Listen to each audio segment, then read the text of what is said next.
We come to church to praise God. దేవుని స్తుతించడానికి ఆలయంలోకి వస్తున్నాం, కానీ మన నోట్లోంచి ఆ స్తుతి ఆరాధన బయటకు రావటం లేదు. We come to church to pray God. దేవునికి ప్రార్థన చేయడానికి ఆలయంలోకి వస్తున్నాం, కానీ మన హృదయంలోంచి ఖచ్చితమైనటువంటి ప్రార్థన రావటం లేదు. మన ఆలయంలో దేవుని స్తుతించడానికి వస్తూ ఉన్నాం, కానీ ఆలయంలో నిజమైనటువంటి స్తుతి కేకలు బయటకు వినబడటం లేదు.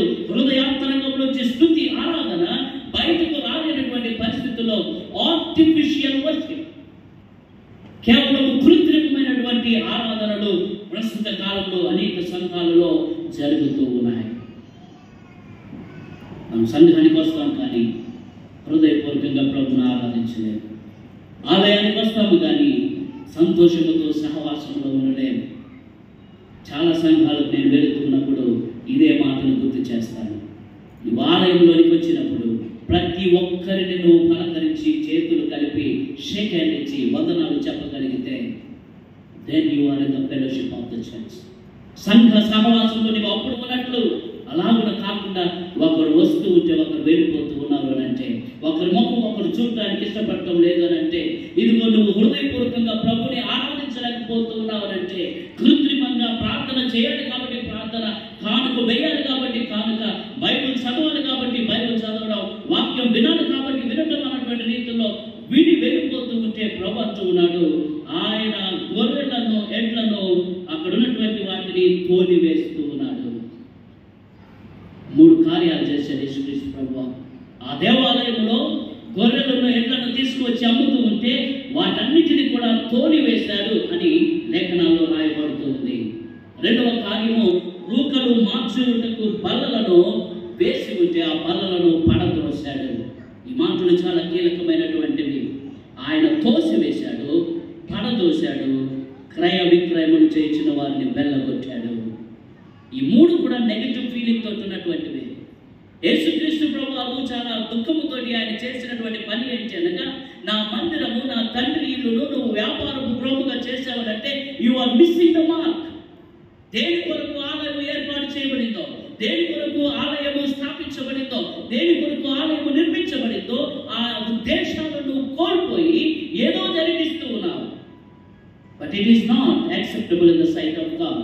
దేవుని దృష్టిలో అది ఎన్నదగినటువంటిది కాదు. అందుకని ప్రభు 3 పనులు చేశాడు. ఒకటి తోలి వేశాడు, 2వది పడదోశాడు, 3వది వెళ్ళగొచ్చాడు.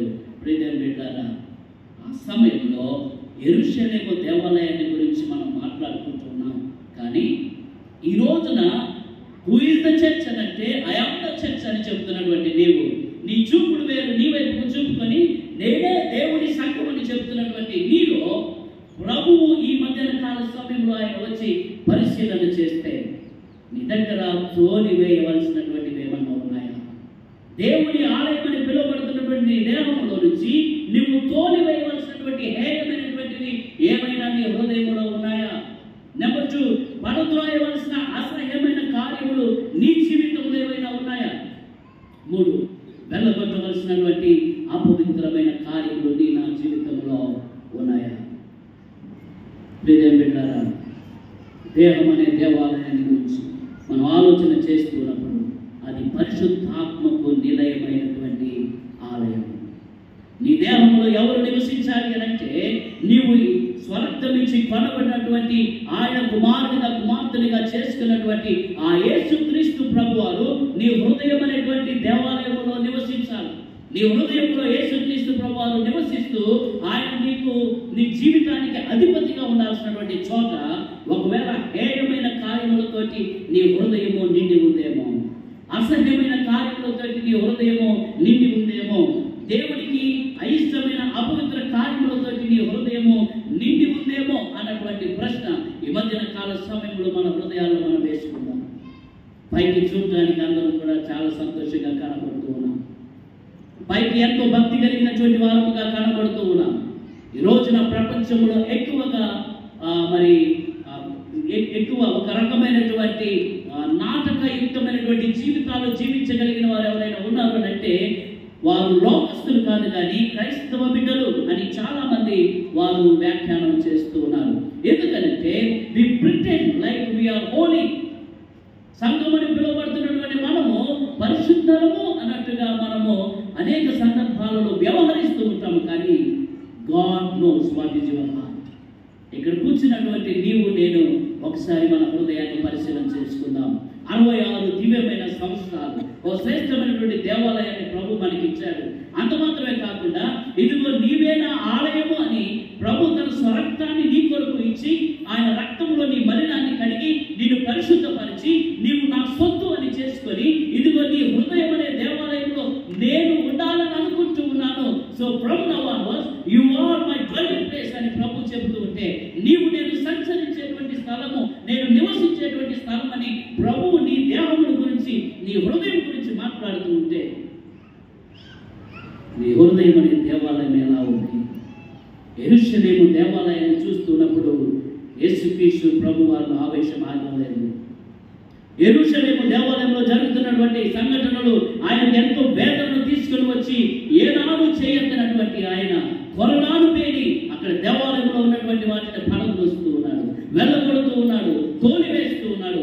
ప్రియదేవుని సంఘం ఈ మధ్యాహ్న కాల సమయంలో ఒకవేళ క్రీస్తుని హృదయం అనే దేవాలయాన్ని తొంగి చూస్తూ ఉంటే, ఈ మధ్యాహ్నం నీ హృదయంలోనికి ఆయన తొంగి చూస్తూ ఉంటే నీ హృదయం అనే దేవాలయంలో ఏముంది? What is there inside your heart? Because you are the temple of living God. నువ్వు దేవుని యొక్క కన్నులేని దేవాలయమై ఉంటూ ఉన్నావు. అంటే నేను ఎక్కడికి వెళితే అక్కడికి నాతో పాటు ప్రభువు వస్తాడు. నేను ఏం మాట్లాడుతున్నానో నా హృదయం అనే దేవాలయంలో ఆయన ఉన్నాడు కాబట్టి ఆయనకు తెలుసు. నేనేమి చూస్తూ ఉన్నానో ఆయనకు తెలుసు. నేను ఏమి ఆలోచన చేస్తున్నానో ఆయనకు తెలుసు. నేను ఎక్కడికి నడుస్తున్నానో ఆయనకు తెలుసు. కాబట్టి నా జీవితం మీద సర్వ అధికారము ఆయనది అని దర్శనంగా మనము గుండెల మీద చేసుకొని ఈ మధ్యాహ్న కాల సమయంలో చెప్పగలమా? 66 సంవత్సరాలు దేవుని విశ్వాస్యతలో ఎదిగినటువంటి మనలను ప్రభువు పరీక్షగా చూస్తున్నాడు. మన దేహము దేవుని ఆలయమై ఉండగా ఒకవేళ అందులో ఇంకా హేయమైనటువంటి కార్యాలు ఉంటే, ఆ హృదయంలో ఇంకా అసహ్యమైన కార్యములతో నీవు జీవిస్తుంటే, ఆ హృదయంలో ఇంకా అపవిత్రమైనటువంటి కార్యములతో నీవు జీవిస్తూ ఉంటే మరొకసారి మనల్ని మనం పరిశీలన చేసుకోవాలి. పాస్టర్ గారు, మేము క్రీస్తుని ఎరిగినటువంటి వాళ్ళం కాబట్టి మా హృదయంలో ఏ విధమైనటువంటి అసహ్యత ఉండదు అని అనుకుంటే పొరపాటే. సామెతల గ్రంథకర్త సొలొమోను ఆయన చాలా శ్రేష్టమైనటువంటి మాటలను తెలియజేస్తూ ఉన్నాడు.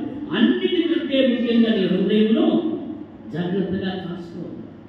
కారణం ఏంటంటే నీ హృదయం దేవుని ఆలయముగా ఉండాల్సినటువంటిది.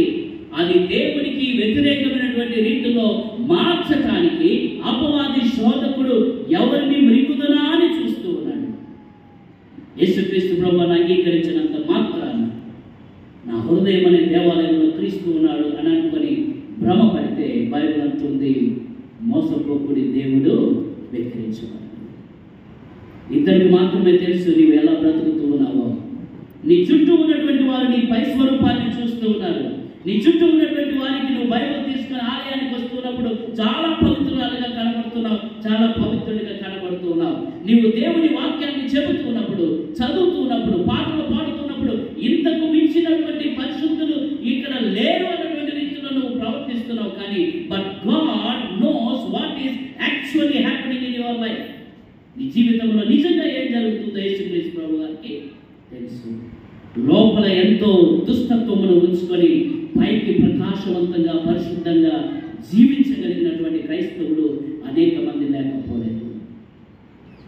ఒకవేళ ఈ ఉదయకాల సమయంలో అతి జీవితంలో మనం ఉంటే ఈ 66వ వార్షికోత్సవ కూడికలోనైనా know the importance of temple of God.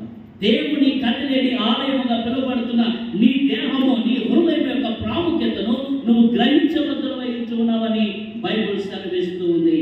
సామెతల గ్రంథం 6వ అధ్యాయము 16, 17, 18 వచనాలు చదవటానికి ప్రయత్నం చేద్దాం. సామెతల గ్రంథం 6వ అధ్యాయము 16వ వచనం. యెహోవాకు అసహ్యమైనటువంటివి, యెహోవా ఇష్టపడినటువంటివి, దేవుడు అసహించుకునేటువంటివి అవి కనుక ఒకవేళ నీ హృదయంలో ఉంటే నీ వైపుకు కూడా చూడటానికి ఆయన ఇష్టపడటం లేదు. కారణం ఏంటంటే ఆయన స్వరక్తం ఇచ్చి నిన్ను కొనుక్కొని నీవు నాదానవు అని చెప్తే నీవు నాకు అవసరం లేదు అన్నటువంటి రీతిలో తిరిగి లోకంలోనికి వెళుతూ ఉన్నామేమో. సామెతల గ్రంథం 6వ అధ్యాయము 16వ వచనం నుంచి నేను చదువుతున్నాను. యెహోవాకు అసహ్యమైనవి 6 కలవు, 7 ఆయనకు హేయములు. అవేవనగా అహంకార దృష్టియు, కళ్ళలాడు నాలుకయులు, నిరపరాధులను చంపు చేతులను, దుర్యోచనలు యోచించు హృదయమును, కీడు చేయుటకు త్వరపడి పరుగులెత్తు పాదములను, లేని వాటిని పలుకు అబద్ధ సాక్షియు, అన్నదమ్ములలో జగడము పుట్టించువాడును. లెక్క పెడితే 7 ఉంటాయి. అందుకని అక్కడ చాలా స్పష్టంగా రాస్తున్నాడు, యెహోవాకు అసహ్యమైనవి, యెహోవా దేవుడు ఇష్టపడినటువంటివి.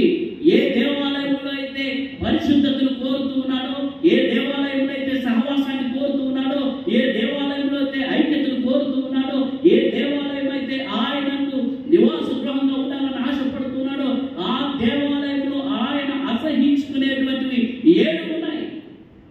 ఒకవేళ దేవుని ఆలయం అని చెబుతున్నటువంటి నీవు హూ ఇస్ ద చర్చ్ అనగానే ఐ యామ్ ద చర్చ్ అని అన్నావు, సంఘం ఎవరు అనగానే నేనే సంఘం పాస్టర్ గారని ఎంతో దర్జాగా చెప్పినటువంటి మనం ఈ లిస్ట్ ఒకసారి చెక్ చేసుకుందాం.